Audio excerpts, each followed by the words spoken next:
Allah tidak pernah tinggalkan Anda. Mungkin ini ujian untuk membuat Anda lebih hebat lagi di masa depan. Kalau Anda tidak tahan bantingan yang sekarang, bagaimana Anda bisa mengatasi pelintiran yang hati kita, perasaan-perasaan kita sudah lebih dulu bahkan pernah dirasakan oleh Nabi Muhammad SAW. Kalau Anda pernah gelisah, Nabi dulu pernah gelisah. Kalau Anda bahagia, Nabi juga pernah bahagia. Kalau Anda merasakan kekhawatiran, Nabi dulu pernah khawatir. Dan miniatur kehidupan kita sudah dicontohkan dalam perjalanan kehidupan Nabi Muhammad SAW agar kita bisa belajar mengatasi problematika kehidupan. Allahu Akbar, kalau beliau tidak diutus oleh Allah, kita tidak tahu bagaimana cara menyelesaikan pemetaan kehidupan kita hingga dengan saat ini. Bahkan satu ketika pernah beliau kemudian dalam masa yang telah panjang berdakwah, qadarullah kemudian ada wahyu yang jeda datangnya tidak seperti biasanya. Biasanya datangnya cepat, berganti hari turun wahyu, ganti pekan turun wahyu. Ini beberapa masa wahyu belum turun. Ada hikmah di balik itu. Teman-teman sekalian, tiba-tiba beliau naik ke atas bukit, wahyu belum turun juga. Pulang ke rumah, belum turun juga. Sampai keadaan itu terlihat oleh kalangan kafir Quraisy dan mereka berkata, lihatlah Muhammad sudah gila. Dituduh gila. Jadi kalau Anda cuma dituduh dengan hal-hal yang ringan, dituduh soleh, kan? Dituduh kemudian orang yang berubah, dituduh semakin beriman dan sebagainya, barangkali itu lebih baik. Nabi dituduh gila, Anda bayangkan. Tuh Muhammad sudah gila. Muhammad sudah ditinggalkan oleh Tuhannya. Muhammad sudah kehilangan pegangannya. Muhammad sudah tidak punya orientasi. Orangnya sudah nggak jelas, bolak-balik tidak karuan. Naik ke atas bukit seakan-akan orang yang frustasi dan seterusnya. Tapi tahukah Anda apa yang terjadi? Setelah berbagai cacian, makian, tuduhan macam-macam diterima oleh Nabi SAW, lantas tibalah masanya Allah menurunkan satu surah, bahkan disandingkan dengan surah yang lainnya, bersandinglah dua surah ini secara bersamaan turun. Surah ke-93 dan surah ke-94-nya terkait berkelindan memberikan satu harapan yang sangat panjang. Kata Allah, "Wadduha wal-laili idza saja ma wadda'aka rabbuka wa ma qala walal akhiratu khairul laka minal ula walasawfa yu'tika rabbuka fatarda alam yajidka yatiman fa'awa ووجدك ضالا فهدى ووجدك عائلا فأغنى فأما اليتيم فلا تقهر وأما السائل فلا تنهر وأما بنعمة ربك فحدث." Ya Muhammad, saya bersumpah dengan waktu duha. Kalau kita baca dengan ilmu balaghahnya, itu bukan sekedar sumpah mengilustrasikan waktu duha. Karena di ilmu balaghah itu nanti ada 3 turunan ilmu. Ada disebut ilmu ma'ani, ilmu mencari kata-kata sehingga ungkapannya sesuai untuk disampaikan. Mana kata-kata yang tepat untuk disampaikan dalam konteks yang ingin dibicarakan. Itu ma'ani namanya. Kemudian setelahnya ada ilmu bayan. Bagaimana mengemas kosakata yang bagus ini sehingga bisa disampaikan dengan jelas. Orang tidak bingung menerimanya, paham maksudnya. Kemudian setelah itu kadang-kadang jelas kalimatnya, tapi kedengarannya tidak indah. Woi, rapatkan, woi, apa belum paham juga? Rapatkan saf. Nah, memang jelas, tapi nggak ngenakin. Maka bagaimana caranya disampaikan dengan jelas, tapi hati kita terasa nyaman. Memuji terasanya nyaman diserahkan kepada Allah, tapi ada kebahagiaan. Disampaikan tidak terasa tergurui. Diperintahkan serasanya diberikan jalan untuk mendapatkan kebaikan. Maka yang ketiga disebut dengan ilmu badi' namanya. Ilmu menghiasi kalimat yang disampaikan sehingga terasa dengan nikmat. Turunannya nanti ada majaz namanya. Mengambil sebuah kalimatnya untuk diposisikan pada kalimat yang nyaman disebut dengan kinayah turunannya. Maka teman-teman kata Allah, wadduha. Diterjemahkan demi waktu duha. Bukan sekedar waktu duha. Karena duha itu ada cahaya yang indah. Dirasakannya enak, antum keluar waktu duha kan enak tuh. Berjemur, kata orang Sunda moyan gitu kan. Datang, bahkan sampai dianalisis ada vitamin D-nya bisa terasakan. Ya, kemudian setelah itu ada kenikmatan enak suasananya. Seakan-akan dunia milik sendiri, yang lain numpang. Wah, nyaman keluar itu. Baik, jadi wadduha itu ingin bersumpah mengilustrasikan waktu kenyamanan yang pernah dilalui. Kalau dalam bahasa tafsir yang luasnya, saya bersumpah Muhammad, demi segala kenikmatan yang pernah engkau rasakan dalam hidupmu, seperti engkau merasakan cahaya duha itu. Engkau pernah senang, saya bersumpah dengan kesenanganmu. Engkau pernah tenang, saya bersumpah dengan ketenanganmu. Engkau pernah nyaman, saya bersumpah dengan kenyamanan yang pernah engkau rasakan. Walaili idza saja. Dan aku pun bersumpah demi gelapnya malam. Demikian terjemahannya. Bukan sekedar gelapnya malam, saja itu sesuatu yang pekat. Ya, ini belakang kelihatan agak gelap nih. Untuk memberikan proyek, kesini aja Pak, saya cuma ngasih contoh ini. Contoh. Saya bukan mengeluh, bukan, ingin memberi contoh. Ya, contoh pada ilustrasi yang mau saya sampaikan. Nggak apa-apa, biarkan saja. Saya mau contoh kasih kata saja. Ya, ini belakang agak gelap untuk memproyeksikan cahaya ke sini. Tapi yang mau saya sampaikan, kalau gelapnya begitu pekat, semua cahaya ini nggak ada. Cahaya nggak ada nih, sama sekali tidak kelihatan. Saya mau tanya pada Anda, beraktivitasnya mudah atau sulit? Mudah nggak menemukan sendal Anda di luar? Belum tentu. Menemukan jalan keluar pun belum tentu mudah. Anda mesti meraba-raba jalan. Anda mesti kemudian melihat sesuatu dengan pandangan mata hati Anda. Raba, dan sebagainya. Sampai menemukan jalan itu pun belum tentu benar. Itulah yang disebut dengan gelapnya malam saja pekat. Kadang-kadang ada orang yang menghadapi satu kesulitan yang pekat. Suasananya siang. Cuman karena masalahnya begitu pekat seakan-akan membuat diri dia gelap. Jalan susah, limbung gitu. Kenapa gelap ya? Padahal terang.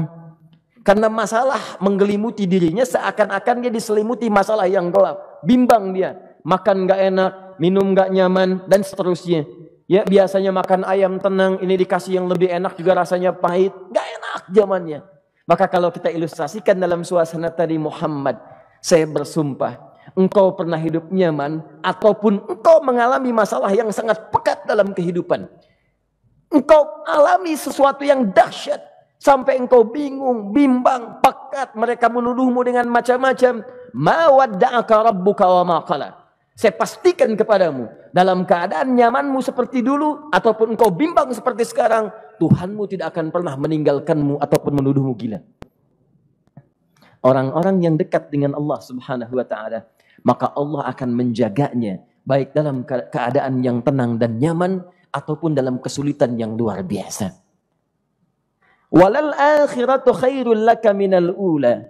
Nanti saya akan tunjukkan kepadamu, jika kamu telah tabah dan sabar menerima cacian mereka, menerima tuduhan mereka, nggak apa-apa, ini kan muqaddimah.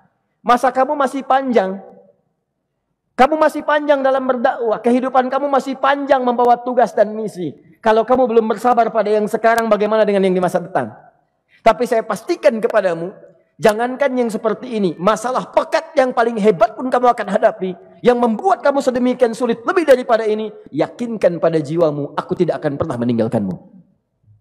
Ini prinsip dalam kehidupan kita. Jika Anda menggantungkan hidup kepada Allah, Anda bersandar dengan baik kepada Allah, maka ayat ini akan mengatakan, teman-teman sekalian, Allah tidak akan pernah meninggalkan Anda dalam setiap kehidupan Anda. Nanti, sekarang perjuangan. Kata Allah, walal akhiratu khairul laka minal ula. Nanti saat kamu tiba di akhirat, saya akan tunjukkan kepadamu ada yang lebih hebat yang tidak pernah engkau rasakan sebelumnya saat di bumi. Tidak akan ada lagi kesulitan yang kamu hadapi. Tidak akan ada lagi cacian yang kamu kemudian hadapi. Tidak ada lagi kemudian tuduhan yang kemudian kamu rasakan. Aku akan berikan apapun yang kamu inginkan sampai kamu puas. Wala sawfa yu'tika rabbuka fatarda. Nanti kamu pengen apapun, aku berikan. Kalau saufa masih ada jeda, ya. Kalau bahasanya wa yu'tika mungkin seketika. Tapi ketika mengatakan saufa, artinya bukan saat ini Muhammad. Sekarang pun aku berikan, tapi nanti yang di akhirat aku berikan sampai kamu merasa puas.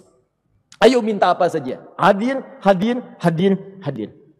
Tapi yang paling indah, kalau kamu tidak percaya, alam yajidka yatiman sa'awa. Cobalah ingat, kalau sekarang sedang susah, coba ingat dulu. Bukankah saat kamu yatim, aku yang merawat sampai kamu tidak merasakan kegelisahan itu? Lahir bapak tidak ada, aku cukupkan dengan kakek. Kakek meninggal, aku hadirkan ibu dan paman hadir di sekitaranmu. Ibu meninggal, ada kakek. Kakek meninggal, ada paman. Dan Khadijah hadir di sekitaranmu. Bukankah aku rawat pada saat itu? Wajadaka dhannan fahada. Kamu sedang bingung, sedang susah, bukankah sering aku berikan petunjuk kepadamu? Wajadaka ailan fa'aghna. Kamu merasakan kesulitan, lahir dalam keadaan yatim, tidak ada pendukung, maka aku jadikan kaya. Bukankah saat kamu menikah dengan Khadijah, aku tambahkan lagi pendukung untuk misi dakwahmu? Ini pesan dalam Al-Quran. Kalau Anda sedang merasa susah, kalau ingin menenangkan diri, ingat-ingat yang baik-baik yang dulu. Kalau Anda sedang jatuh dalam bisnis, ingat-ingat saat Anda meningkat dalam bisnis Anda. Allah tidak pernah tinggalkan Anda. Mungkin ini ujian untuk membuat Anda lebih hebat lagi di masa depan. Kalau Anda tidak tahan bantingan yang sekarang, bagaimana Anda bisa mengatasi pelintiran yang akan datang? Karena dalam kehidupan bukan cuma dibanting. Anda mungkin mengalami penyingkiran, penyungkuran, lipatan, guntingan, bantingan, macam-macam. Jadi kalau satu gaya belum bisa Anda atasi, bagaimana Anda bisa berharap mendapatkan turunan yang lainnya? Selalu ingat bahwa jika hidup Anda ingin tampil gaya, Anda harus merasakan tekanan dalam kehidupan. Karena F selalu berbanding lurus dengan P, hukum Pascalnya. Gaya berbanding lurus dengan tekanan. Orang yang ingin tampil gaya dalam kehidupan, maka dia mesti siap menghadapi tantangan-tantangan hidup yang diatasi. Turun ayat. Sampai ujungnya. Jadi kalau kamu sudah begini lagi, jangan pernah kamu membentak orang lain. Jangan pernah merendahkan orang lain. Karena Allah pun menjaga setiap hamba sepanjang ia mendekat kepadamu. Setelah itulah turun kemudian surah Al-Insyirah. Alam nashrah lakas sadra. Antum kenal Nabi Musa? Baik. Tapi agak lumayan lah. Tadi saya di Soreang kenal Fir'aun. Di sini Musa. Baik. Alhamdulillah. Perhatikan ya, dahsyatnya pemberian Allah kepada Nabi Muhammad SAW.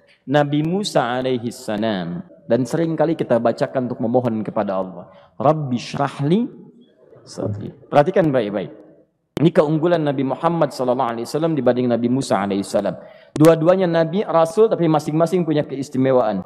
Musa, Nabi, berdakwah, memohon kepada Allah kelapangan hati. Rabbi syrahli sadri. Ya Allah, tolong lapangkan hatiku nih. Kenapa mesti lapang? Karena pasti Musa merasakan nih. Saya tahu betul karakter Fir'aun. Belum apa-apa sudah memaki. Kalau orang yang hatinya tidak lapang, tidak akan tahan dengan makian, keluarlah kemudian balasan yang tidak digambarkan sebelumnya. Fir'aun tuh kasar. Kasarnya bukan sekedar kasar, bahkan saking kasarnya bisa berujung pada eksekusi kematian. Saya contohkan tadi di sore yang ini, saya nggak suka dengan rambutnya nih, kata Fir'aun. Bukan nyuruh nyukur mas, tolong pisahkan kepala dari badannya. Gitu gayanya tuh Fir'aun. Ya. Bukan nggak ngenakin, susah dengan Fir'aun itu. Jadi kalau belum apa-apa datang Musa ke situ, hatinya tidak seluas samudra, hatinya tidak lapang, cuman seluas gelas, tidak akan sabar menerima cacian Fir'aun. Begitu datang dicaci, dasar anak gak tahu diri, gak tahu malu, sudah saya rawat begini. Ya Allah, saya bosan dengarnya, matiin aja sekarang. Musa Nabi berdoa dikabulkan. Cuman kalau Fir'aun kemudian ajalnya misal wafat pada saat itu, tidak akan jadi contoh kepada kita untuk kekinian. Bagaimana orang yang bebal untuk bertobat kepada Allah Subhanahu wa Ta'ala.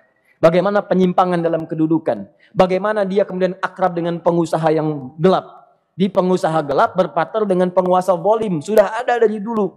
Pengusahanya disebut dengan Qarun. Kemudian mohon maaf, ya, yang pemimpinnya disebut dengan Fir'aun, tokoh intelektualnya disebut dengan Haman. Makanya cerita ini komplit di Quran, sudah ada. Di setiap persoalan dalam kehidupan masyarakat disebabkan tiga hal yang berkolaborasi. Kalau bukan penguasa zalim, berpartner dengan pengusaha gelap, ditopang oleh intelektual yang sembrono. Itu persoalan. Jadi kalau ada sekarang intelektual menyalahgunakan kepintarannya, dia terlambat, sudah ada Haman dulu. Dan gak usah bersaing, dia bisa bikin piramida, Anda belum tentu bisa membuatnya. Kalah Anda, masih kalah hebat. Ya, jadi kalau dititipkan sesuatu jangan disimpangkan. Yang ingin saya sampaikan, Musa mengatakan Rabbi syrah li sadri. Nabi berangkat berdoa dikabulkan oleh Allah. Nabi Muhammad belum minta turun ayat. alam nashrah laka sadrak. Yang ini minta Rabbi syrahli sadri. Nabi Muhammad alam nashrah laka sadrak. Muhammad, mulai dari peristiwa sehingga engkau akan lebih sabar lagi menerima tantangan-tantangan dakwah. Mulai sejak itu jangankan dimaki, dilempar batu di Taif. Dari Mekah pergi ke Taif dengan Zaid kemudian. Sampai di Taif mendapatkan sesuatu yang tidak dibayangkan sebelumnya. Kalau cuma dihentikan saat mengajar, wajar. Ini dilempari batu. Anda bayangkan? Bisa kebayang nggak? Lempari batu tuh. Lempar, dilempar. Zaid jadi tameng, berdarah-darah, kemudian mundur. Mundur, beristirahat di bawah tepian pohon. Begitu beristirahat, datang malaikat penjaga 2 gunung. Turun malaikat dengan kesal mengatakan, Ya Rasulullah, mud yadaika ilas sama. Ya Rasulullah, angkat tanganmu ke langit. Minta kepada Allah, aku angkat 2 bukit di Taif, aku himpit keduanya mereka. Aku himpit penduduk Taif dengan 2 bukit itu. Apa jawab Nabi? Karena sudah mendapatkan kelapangan, ketenangan, belajar dari peristiwa-peristiwa tadi, indah jawabannya. Lah, katanya, tolong jangan lakukan. Innahum qaumun la ya'lamun. Mereka belum paham saja. Mereka belum mengerti. Tolong jangan lakukan. Aku bermohon kepada Allah. Boleh jadi nanti di masa depan akan ada hamba-hamba terbaik yang lahir dari bumi Taif ini. Kemudian beliau berkata, Rabbi, ila man takilluni? A'ila qaribin yu'limuni? Am ila ba'idin yu'dhini? Fa'ana radin ma lam taghdab ilayya. Ya Allah, kemana lagi engkau akan utus aku untuk berdakwah setelah peristiwa ini? Apakah tempatnya lebih dekat aku jangkau sekarang, tapi di situ aku akan disakiti lagi? Ataukah jaraknya masih jauh, tapi di tempat itu aku akan dizalimi lagi? Aku ridha ya Allah dengan itu semua, asalkan engkau tidak marah kepadaku. Asalkan engkau tidak marah kepadaku. La haula wa la quwata illa billahil aliyil azim. Begitu kelapangan itu muncul, ridha dengan ketetapan dan siap, tabah, kuat, hadir dalam jiwanya. Tiba-tiba turun undangan, tunaikan Isra dan Mi'raj. Diangkat statusnya, naik mendekat kepada Allah Subhanahu wa taala. Dihilangkan bebannya, wa wada'na anka wizrak alladzi anqadha dhahrak. Itu hikmah, teman-teman.